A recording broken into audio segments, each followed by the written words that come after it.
Welcome to This Week in Jacksonville Plus, something for our streaming viewers, in addition to the conversations from our show that airs at 9 a.m. Sundays on Channel 4. So this is special content. You'll only see this here on News4Jax Plus. I spoke with Congressman Michael Waltz this week, the day after America celebrated Independence Day. I asked him about how much the holiday means to a patriot, and he says it is very personal to him. I think what we're seeing right now is what happens when deterrence fails. When our enemies stop respecting the United States as a global superpower. And whether that is deterrence failing in Europe, where Russia thought it could get away with invading a neighbor, with China threatening Taiwan and its neighbors, with Iran racing towards a nuke and threatening to wipe Israel off the face of the earth, or Kim Jong-un in North Korea threatening all of Asia, plus the United States as well. When our adversaries smell weakness, when they don't believe the United States has the capability and the political will to stand for our allies and for our interests, they're going to be on the march. And they respect strength and steel only. And that's why we're seeing the world on fire right now. So we need to restore deterrence. We need to get back to Reagan's principles of peace through strength. That is something I'm absolutely trying to do as a member of the armed services and intelligence community, and push this administration back in the right direction. It seems pretty clear that NATO nations, that United States, that a lot of our side of the globe, at least, is not in favor of what's going on from Vladimir Putin's leadership, from Russia and going into Ukraine and all of that. But there's not a sense that the United States should be doing more militarily, is there, to support Ukraine? I think if you want to keep troops out of that war, U.S. troops out of that war, it makes sense to give the Ukrainians the beans and bullets they're asking for as they're doing the fighting and dying. We should believe Putin when he says he wants to reconstitute the old Soviet Union. And if he does that, that means pulling NATO in and the United States because of our treaty alliances. However, when it comes to giving the Ukrainians even more than we already have, I have a measure to force the Europeans to do that. The Europeans, particularly France, Germany, and Italy, need to step up. They've only provided, Kent, a fraction of what they promised.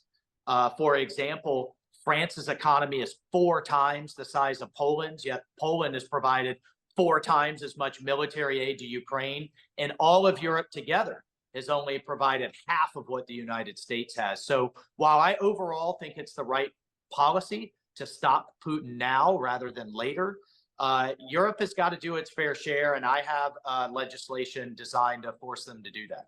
So when it comes to legislation, obviously the big fight in the first half of this year, one of the big fights on Capitol Hill was about our national debt and increasing that debt ceiling. How do you feel the country is right now? Here we're into the second half of 2023 and making some of those adjustments because inflation is still an issue. A lot of people are predicting bad things for the economy up in front of us. Well, I think underscoring inflation, to your point, has been Biden's energy policy. When you're shutting down American gas, which is cleaner, by the way, than any other form of gas in the world, when you've moved away from nuclear and you just have this obsession with wind and solar, which, by the way, the vast majority of that's made in China. So you're just trading one dependency for another. That's exactly the wrong policy. We have enough gas in North America and Canada and Mexico and the United States to power ourselves and to largely power the world. And so when you restrict that, you create dependencies on our adversaries and you drive up the price, and transportation and fuel undergirds everything. So the first bill from the Republican House of Representatives was designed to restore us to energy independence. And then secondly, to your point on the debt, I give Speaker McCarthy a lot of credit. I think he got a decent deal, but we have to cut more on what we call the non-defense side. All of these grants and programs, the Inflation Reduction Act, the Green New Deal, It is just out of control. One of the things that we tried to do is pull back the unspent COVID money to the tune of $30 billion and retire a portion of our debt. But we have a long way to go. The spending's out of control. What I won't stand for is doing it on the backs of our troops. While the Pentagon should reform itself, while every dollar that we save needs to be reinvested, we can't go for massive defense cuts while our adversaries are on the march and have massive military buildups. That is something that was really in the headlines because of the Supreme Court ruling on the president's debt relief plan for students. How do you think that goes forward? And do you agree with what the Supreme Court said, that that really was not the constitutional way to do that? Well, it was unconstitutional because Biden tried to do it on a law that was actually passed to help the troops after 9/11. So it was completely unconstitutional. Even Nancy Pelosi said it was unconstitutional. Look, this was an election year gimmick right before the midterms. Not only was it constitutional, though, it was unfair. 87% of Americans do not have student loan. And over half of those who do are doctors and lawyers and those with graduate degrees with a high propensity to pay it off. But from a basic fairness standpoint, why should nearly 90% of Americans have to pay off the student loans of others? And while the left will say, well, what about the Paycheck Protection Program? That was, that was part of America helping others, but that was because of a government mandate in the middle of a national emergency. Very, very different situation. Taking on debt to go get a college degree is an individual decision.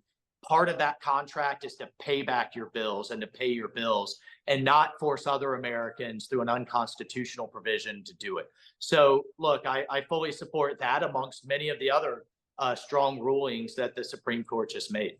Supreme Court has certainly seen some criticism saying, hey, they're reinterpreting precedent. They're going against precedent because it's been stacked as a conservative high court. What are your feelings on that argument? Well, I mean, it's amazing how the other side of the aisle and the left cheered on the Supreme Court for so many decades, but now that it's made some rulings that they disagree with, they completely want to tear it down, add members, put in term limits, and completely restructure it just because they disagree with it. And I think that is just phenomenally dangerous. I think, talk about completely restructuring the basic institutions of this country because they interpret laws in a way with which you disagree or they overturn previous precedents is dangerous. There's a lot of talk about protecting democracy around here. That's, in my view, completely anti-democratic. You can watch for more in-depth interviews just like this one. It's in addition to our show that airs at 9 a.m. Sundays on Channel 4. This is special content you only find here on News4JAX Plus.